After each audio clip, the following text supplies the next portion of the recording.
तो अब हम देखते हैं भाई कि classical theory of heat capacity of solids क्या बोलती है। क्लासिकल थ्योरी की भाई क्या प्रेडिक्शंस है।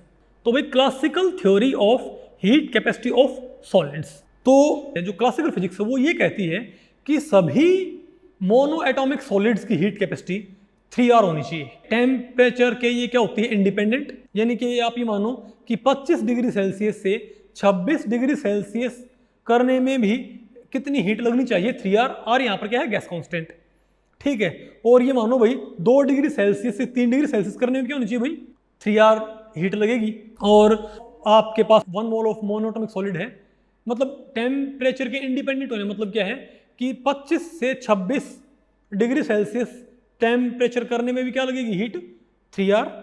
100 डिग्री सेल्सियस से 101 डिग्री सेल्सियस यानी कि 100 से 101 डिग्री करने में भी क्या लगेगी, 3R।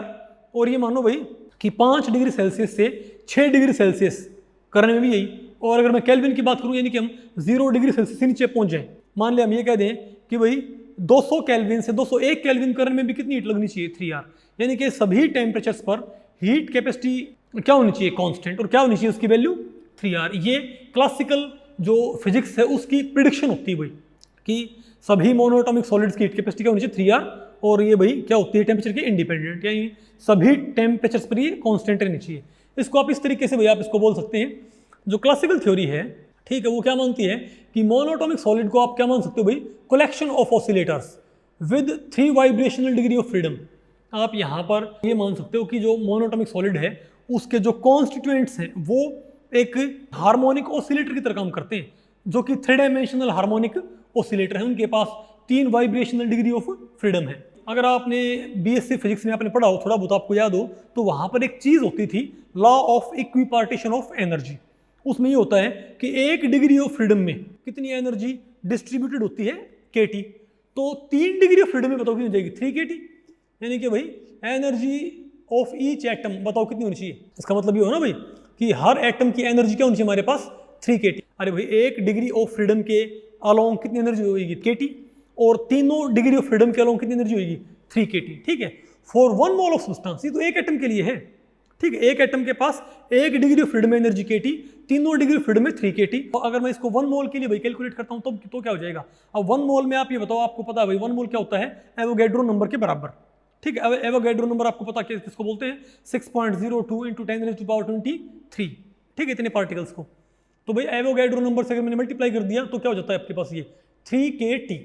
अब अगर आप बोल्ट्जमैन कांस्टेंट को मल्टीप्लाई करते हो एवोगैड्रो नंबर से तो क्या बनता है, गैस कांस्टेंट R, यानी ये आपके पास क्या हो जाती है, 3RT। थर्मोडायनेमिक्स में आप ये पढ़ोगे कि heat capacity eight constant volume, उसको हम CV बोलते हैं। Heat capacity eight constant volume क्या होती है, CV। तो CV की वैल्यू हम कैसे कैलकुलेट करते हैं, ये होता है भाई variation of internal energy with respect to temperature at constant volume, यानी कि curly E by curly T at constant V। यानी कि जो E का फॉर्मूला है E = 3RT। तो आप E के एक्सप्रेशन को डिफरेंशिएट करें, इसका डेरिवेटिव निकालें विद रिस्पेक्ट टू T, तो आपको पता भाई 3RT का डेरिवेटिव क्या होगा with respect to T, 3R हो जाएगा। तो heat capacity eight constant volume बताओ क्या आई, 3R आती है भाई हमारे पास। और ये इंपेरिकली भाई प्रूव भी किया गया था, ठीक है, ये डुलंग-पेटेट्स लॉ होता है। तो इसका मतलब ये है, अब यहाँ पर भाई ये ग्राफ आपको नजर आता होगा, ये ग्राफ नजर आ रहा है आपको भाई।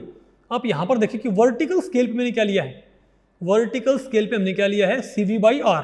आप यहाँ पर भाई सिंपली आप ये बोल सकते हो CV भी आप यहाँ पर ले सकते थे। तो अगर CV यहाँ पर लेता तो ये क्या होता, 1R, यहाँ क्या होता 2R, यहाँ क्या होता 3R।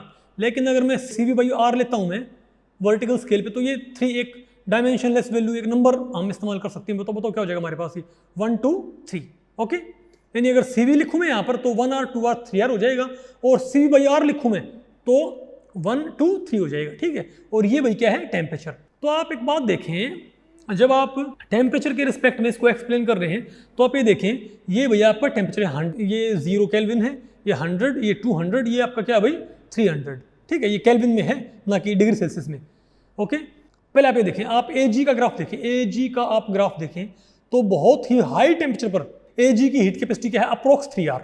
लेकिन जैसे जैसे टेम्परेचर घटने लगता है तो heat capacity of monoatomic solid यानी कि AG इस केस में, उसकी हीट कैपेसिटी भाई घटती आती है। इसका मतलब ये है कि 1 मोल सिल्वर को 300 केल्विन से 301 केल्विन लेके जाने में तो हीट कितनी लगती है भाई 3R, लेकिन 50 केल्विन से 51 केल्विन करने में हीट 3R नहीं लगती, कम लगती है।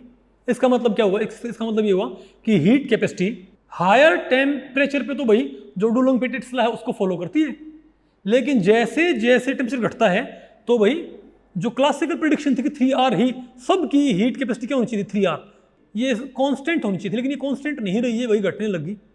यानी कि क्लासिकल फिजिक्स की जो प्रेडिक्शन थी कि हीट कैपेसिटी भाई हर एक टेम्परेचर पर क्या होनी चाहिए 3R, वो बात हायर टेम्परेचर्स पे तो लागू है, लेकिन जैसे जैसे टेम्परेचर घटता है तो हीट कैपेसिटी इनकी घटती आती है, और 0 केल्विन पर हीट कैपेसिटी भी इनकी क्या हो जाती है एब्सोल्यूट 0 पे 0 ही हो जाती है भाई। और ये देखो भैया जो कॉपर है या क्या बोलते हैं सिलिकॉन है या कार्बन डायमंड है, इनकी तो क्या बोलते हैं इवन ये 200-300 केल्विन पे भी 3R नहीं है, उनसे कम है, यानी इनकी तो भाई और भी ज्यादा हायर टेम्परेचर पर जाके हीट कैपेसिटी तब इनकी 3R होगी।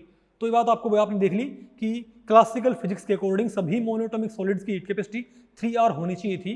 समझे बात, हायर टेम्परेचर्स पर भी, मॉडरेट टेम्परेचर्स पर भी, और भाई जो लोअर टेम्परेचर उन पे भी। लेकिन हमने क्या पाया कि हायर पे तो 3R होती है, लेकिन जैसे जैसे भाई टेम्परेचर घटता है तो हीट कैपेसिटी 3R नहीं रहती, वो घटने लगती है और लास्ट में 0 को अप्रोच कर जाती है। ओके।